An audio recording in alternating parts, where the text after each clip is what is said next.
অসম আন্দোলনৰ শ্বহীদসকলক কেতিয়াও কংগ্ৰেছ দলে কেতিয়াও তেওঁলোকৰ প্ৰাপ্য সন্মান দিয়া নাছিলে। এইবাৰ প্ৰধানমন্ত্ৰী ডাঙৰীয়াই অসমবাসীৰ আৱেগক সন্মান জনালে।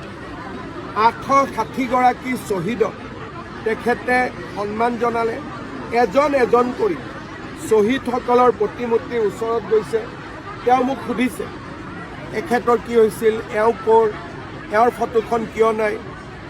যি ধৰণে গোটেই পৰিক্ৰমা কৰিছে শ্বহীদৰ গেলাৰীটো, ইয়াতকৈ অসমীয়াৰ বাবে গৌৰৱৰ কথা কি হ'ব পাৰে।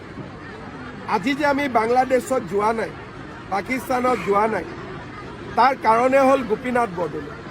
প্ৰধানমন্ত্ৰীয়ে গোপীনাথ বৰদলৈ কিমান ডাঙৰ সন্মান দি থৈ গ'ল।